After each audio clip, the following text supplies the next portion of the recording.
ISRO ജോലി ചെയ്യാൻ ഒരു ബിഗ് ഓപ്പർച്യൂണിറ്റി. ഡിഗ്രി മാത്രം മതിയാകും ക്വാളിഫിക്കേഷൻ. നോട്ടിഫിക്കേഷന്റെ ഡീറ്റെയിൽസ് എന്താണെന്നുള്ളത് നമുക്ക് നോക്കാം. ISROന്റെ ഈ ഒരു നോട്ടിഫിക്കേഷനില് 5-6 പോസ്റ്റുകൾ പറഞ്ഞിട്ടുണ്ടെങ്കിലും തിരുവനന്തപുരത്ത് വേക്കൻസി വരുന്ന 3 പ്രധാനമായിട്ടുള്ള പോസ്റ്റുകളാണ് വരുന്നത്. ഒന്ന് അസിസ്റ്റന്റ് പോസ്റ്റ്, മറ്റൊന്ന് ജൂനിയർ പേഴ്സണൽ അസിസ്റ്റന്റ്, വേറൊന്ന് ഡിപ്പാർട്ട്മെന്റ് ഓഫ് സ്പേസിന്റെ കീഴിലുള്ള ചില ഓട്ടോണോമസ് ഓർഗനൈസേഷൻസ് ഉണ്ട്, അതായത് സ്വാശ്രയ സ്ഥാപനങ്ങൾ. അതിലെ അസിസ്റ്റന്റ് വേക്കൻസീസ് ആണ് നോട്ടിഫൈ ചെയ്തിരിക്കുന്നത്. ഇതിലെ ആദ്യത്തെ പോസ്റ്റായ അസിസ്റ്റന്റ് പോസ്റ്റുകളിലേക്ക് തിരുവനന്തപുരത്ത് 6 വേക്കൻസീസ് ആണ് ഉള്ളത്. ഇതിൽ ശ്രദ്ധിക്കേണ്ട ഒരു പ്രധാനപ്പെട്ട കാര്യം എന്ന് പറയുന്നത് OBCക്കും അതേപോലെ തന്നെ ST കാറ്റഗറിക്കും ഉള്ളവർക്ക് വേക്കൻസീസ് ഒന്നും തന്നെ തിരുവനന്തപുരത്ത് റിപ്പോർട്ട് ചെയ്തിട്ടില്ല. ഇപ്പൊ 6 വേക്കൻസീസ് വരുന്നത് UR 4 വേക്കൻസീസ്, അതേപോലെ SC കാറ്റഗറിക്ക് 1 വേക്കൻസിയും EWSന് 1 വേക്കൻസിയാണ് വരുന്നത്. നമുക്ക് തിരുവനന്തപുരത്ത് മാത്രമല്ല, ഇപ്പൊ നമുക്ക് പുറത്തോട്ട് ജോലി ചെയ്യാൻ താല്പര്യപ്പെടുന്ന ഒരാളാണെങ്കിൽ നമുക്ക് വേറെ സോണിലേക്കും അപ്ലൈ ചെയ്യാവുന്നതാണ്. അപ്പൊ അതുകൊണ്ട് തന്നെ ശ്രീഹരിക്കോട്ടയിലെ വേക്കൻസീസ് 32 ആണ്. എല്ലാ കാറ്റഗറിയിലും ഉള്ളവർക്കും വേക്കൻസീസ് ഉണ്ട്. അപ്പൊ അവിടെയും അപ്ലൈ ചെയ്യാം. അതേപോലെ തന്നെ ബാംഗ്ലൂർ 26 വേക്കൻസീസ് ഉണ്ട്. ഹൈദരാബാദിൽ 13 വേക്കൻസീസ് വരുന്നുണ്ട്. ഇനി അടുത്ത പോസ്റ്റ് എന്ന് പറയുന്നത് ജൂനിയർ പേഴ്സണൽ അസിസ്റ്റന്റ് ആണ്. ജൂനിയർ പേഴ്സണൽ അസിസ്റ്റന്റ് തിരുവനന്തപുരത്ത് 21 വേക്കൻസീസ് ആണ് കൊടുത്തിരിക്കുന്നത്. പക്ഷെ അതിൽ ശ്രദ്ധിക്കണം, ST കാറ്റഗറിക്ക് വേക്കൻസീസ് ഒന്നുമില്ല. URന് 12, OBCക്ക് 3, അതേപോലെ SC EWSനും 3 വേക്കൻസീസ് വെച്ച് പറയുന്നുണ്ട്. വേറൊരു പോസ്റ്റിന്റെ കാര്യം കൂടി പറഞ്ഞിട്ടുണ്ടായിരുന്നു. സ്വാശ്രയ സ്ഥാപനങ്ങൾ, ഡിപ്പാർട്ട്മെന്റ് ഓഫ് സ്പേസിന്റെ കീഴിൽ വരുന്ന സ്വാശ്രയ സ്ഥാപനങ്ങളിൽ വേക്കൻസീസ് ഉണ്ട് എന്ന് പറഞ്ഞിട്ടുണ്ടായിരുന്നു അസിസ്റ്റന്റില്. അതിന് തിരുവനന്തപുരത്ത് വരുന്നത് 3 വേക്കൻസീസ് ആണ്. UR 2, OBCക്ക് 1. വേറെ ഒരു കാറ്റഗറിക്കും വേക്കൻസീസ് ഒന്നും തന്നെ റിപ്പോർട്ട് ചെയ്തിട്ടില്ല. ഇനി നമുക്ക് എഡ്യൂക്കേഷൻ ക്വാളിഫിക്കേഷൻ നോക്കാം. എഡ്യൂക്കേഷൻ ക്വാളിഫിക്കേഷന്റെ കാര്യം നമ്മൾ പറഞ്ഞിട്ടുണ്ടായിരുന്നു, ഡിഗ്രി മാത്രം മതി എന്നുള്ളത്. പക്ഷെ ഡിഗ്രിയുടെ കാര്യത്തിൽ ഒരു കാര്യം ശ്രദ്ധിക്കേണ്ടത്, 60% മാർക്സ് മിനിമം വേണം എന്ന് നിർബന്ധം പറയുന്നുണ്ട്. അത് ജൂനിയർ പേഴ്സണൽ അസിസ്റ്റന്റ് ആയാലും ശരി, അസിസ്റ്റന്റ് ആയാലും ശരി, മറ്റേത് അസിസ്റ്റന്റ് പോസ്റ്റ് ആയാലും ഡിഗ്രിയുടെ കാര്യത്തിൽ ഈ നിർബന്ധം പറയുന്നത് 60%. അതിന് അസിസ്റ്റന്റ് പോസ്റ്റുകളിലേക്കാണ് നമ്മൾ അപ്ലൈ ചെയ്യുന്നതെങ്കിൽ അതിനകത്ത് ഡിഗ്രിയും വേണം. അതേപോലെ തന്നെ കമ്പ്യൂട്ടർ ലിറ്ററസി എന്ന് പറയുന്ന ഒരു കേസും കൂടി പറയുന്നുണ്ട്. കാരണം കമ്പ്യൂട്ടറിന് റിലേറ്റഡ് ആയിട്ടുള്ള സ്കിൽ ടെസ്റ്റ് എന്തായാലും അസിസ്റ്റന്റ് പോസ്റ്റുകൾക്ക് ഉണ്ട്.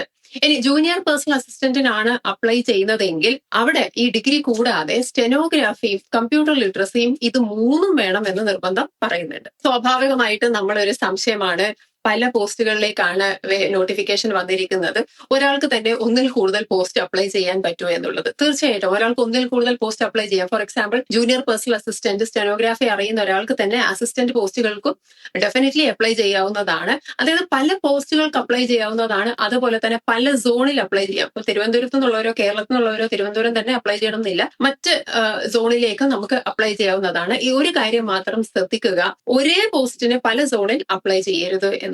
അപ്പൊ ഡിഫറെന്റ് സോൺസിൽ നമുക്ക് ഡിഫറെന്റ് പോസ്റ്റുകൾ അപ്ലൈ ചെയ്യാം എന്നുള്ളതാണ് പോയിന്റ്. അല്ലെങ്കിൽ ഒരേ സോണിൽ തന്നെ പല പോസ്റ്റുകൾ അവൈലബിൾ ആണെങ്കിൽ ആ പല പോസ്റ്റുകൾക്കും അപ്ലൈ ചെയ്യാവുന്നതാണ്. ഇനി നമുക്ക് എക്സാം പാറ്റേണിന്റെ കാര്യം നോക്കാം. ഇപ്പൊ ജൂനിയർ പേഴ്സണൽ അസിസ്റ്റന്റ് ആയാലും അതേപോലെ അസിസ്റ്റന്റ് ആയാലും നമുക്ക് 2 സ്റ്റേജ് ഓഫ് എക്സാം ആണ് വരുന്നത്. First one is written test.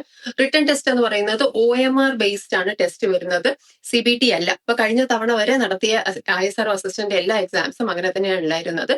So ഇപ്രാവശ്യം നമുക്ക് അത് തന്നെ എക്സ്പെക്ട് ചെയ്യാവുന്നതാണ്. ആ എക്സാം ക്ലിയർ ചെയ്യുമ്പോഴാണ് നമുക്ക് സെക്കൻഡ് സ്റ്റേജിലേക്ക് ഷോർട്ട് ലിസ്റ്റ് ചെയ്യുന്നത്. സെക്കൻഡ് സ്റ്റേജ് എന്ന് പറയുന്നത് സ്കിൽ ടെസ്റ്റ് ആണ്. പേഴ്സണൽ അസിസ്റ്റന്റ് ആയാലും ശരി, വെറും അസിസ്റ്റന്റ് ആയാലും ശരി, രണ്ടിനും തന്നെ സ്കിൽ ടെസ്റ്റ് ഉണ്ട്. പക്ഷെ രണ്ടിന്റെയും എക്സാം പാറ്റേണിൽ ചെറിയ വ്യത്യാസമുണ്ട്, റിട്ടേൺ ആയാലും ശരി, സ്കിൽ ടെസ്റ്റ് ആയാലും. അപ്പൊ അതിലെ ആദ്യത്തെ നമുക്ക് നോക്കാം. അസിസ്റ്റന്റ് എന്ന് പറയുന്നതിന്റെ എക്സാം പാറ്റേൺ എങ്ങനെയാണെന്നുള്ളത്. SSC എക്സാം പോലെ തന്നെയാണ്. അതായത് GK, ഇംഗ്ലീഷ്, മാത്സ്, റീസണിങ്, ഇത്രയും 4 കാര്യങ്ങളാണ്, 4 സബ്ജക്ട്സ് ആണ് ചോദിക്കുന്നത്. നമ്പർ ഓഫ് ക്വസ്റ്റ്യൻസ് കുറച്ച് കൂടുതലാണ്. 50 ആണ് ക്വസ്റ്റ്യൻസ് വരുന്നത്. നമ്പർ ഈച്ച് 50 ആണ് വരുന്നത്. സോ ദാറ്റ് മീൻസ് 200 ക്വസ്റ്റ്യൻസ് ആണ്. മാർക്സും 50 വൈസ് ആണ് വരുന്നത്. സോ ദാറ്റ് മീൻസ് 200 മാർക്സ് ആണ് വരുന്നത്. സമയം വളരെ കൂടുതൽ നമുക്ക് കിട്ടുന്നുണ്ട്. 2.5 hours, 150 മിനിറ്റ് ആണ്. അതേപോലെ ഒരു ചോദ്യത്തിന് 1 മാർക്കും -0.25 വരുന്നത്. ഇതാണ് അസിസ്റ്റന്റിന്റെ കാര്യം. ഇനി ജൂനിയർ പേഴ്സണൽ അസിസ്റ്റന്റ് നമ്മൾ നോക്കിക്കഴിഞ്ഞാൽ ഇംഗ്ലീഷിന് ഇമ്പോർട്ടൻസ് വളരെ കൂടുതലാണ്.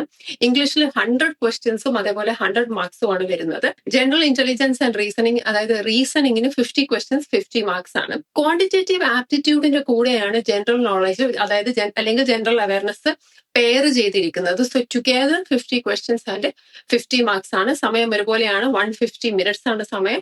മാർക്കിംഗ് സ്കീമും ഒരേപോലെയാണ് വരുന്നത്. 1 മാർക്സും 0.25 ആണ് നെഗറ്റീവ് മാർക്സും വരുന്നത്. So once you clear the first stage clear ചെയ്യുമ്പോൾ അസിസ്റ്റന്റ് ആയാലും ജൂനിയർ പേഴ്സണൽ അസിസ്റ്റന്റ് ആയാലും സെക്കൻഡ് സ്റ്റേജ് സ്കിൽ ടെസ്റ്റ് ആണ് വരുന്നത്. അതിൽ അസിസ്റ്റന്റിൽ പറഞ്ഞിരിക്കുന്നത് ക്വാളിഫിക്കേഷനിൽ ഒരു കാര്യം പറഞ്ഞത് കമ്പ്യൂട്ടർ ലിറ്ററസി ആണ്. അപ്പൊ അതുകൊണ്ട് തന്നെ സ്കിൽ ടെസ്റ്റിന് ഈ പറയുന്ന കമ്പ്യൂട്ടർ ലിറ്ററസി അളക്കുന്നത് വേർഡ്, എക്സൽ അതേപോലെ PPT ആണ്. 75 മിനിറ്റ്സിന്റെ ടെസ്റ്റ് ആയിരിക്കും വരുന്നത്. എന്നാൽ ജൂനിയർ പേഴ്സണൽ അസിസ്റ്റന്റിൽ സ്റ്റെനോഗ്രാഫി ആണ് അവർ പറഞ്ഞിരിക്കുന്നത് അലോങ് വിത്ത് കമ്പ്യൂട്ടർ ലിറ്ററസി. അതുകൊണ്ട് തന്നെ സ്കിൽ ടെസ്റ്റ് ഇത് രണ്ടും അളക്കും. That is computer literacy as well as സ്റ്റെനോഗ്രാഫിയുടെ ഒരു ടെസ്റ്റും കൂടി ഉണ്ടാകും. ഇനി ഏജ് ലിമിറ്റിന്റെ കാര്യം 28 വയസ്സ് വരെയാണ് അപ്ലൈ ചെയ്യാൻ പറ്റുന്നത്.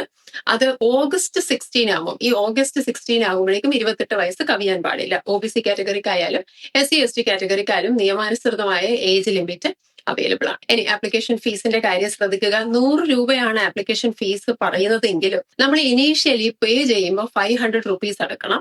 സോ വൺസ് റിട്ടേൺ ടെസ്റ്റ് നമ്മൾ അറ്റംപ്റ്റ് ചെയ്യുവാണെങ്കിൽ നമ്മുടെ അക്കൗണ്ടിലേക്ക് ബാക്കി പൈസ തിരിച്ചു വരും എന്നുള്ളതാണ്. ഇതിൽ ശ്രദ്ധിക്കേണ്ട ഒരു കാര്യം, വിമൻ അതേപോലെ SC/ST കാറ്റഗറി, PWBD കാറ്റഗറിയിൽ പെടുന്നവരാണെങ്കിൽ ഫുൾ റീഫണ്ട് ആണ്. ദി എൻറ്റയർ 500 റുപ്പീസ് അത് തിരിച്ചു വരും. അതേസമയം ബാക്കി കാറ്റഗറീസ് ആണെങ്കിൽ 400 റുപ്പീസ് തിരിച്ചു.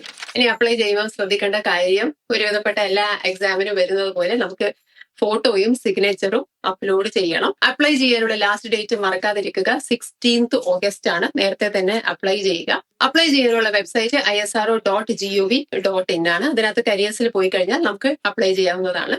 കംപ്ലീറ്റ് നോട്ടിഫിക്കേഷൻ ഡോട്ട്സ് അക്കാഡമിയുടെ ടെലിഗ്രാം ചാനൽ അവൈലബിൾ ആണ്.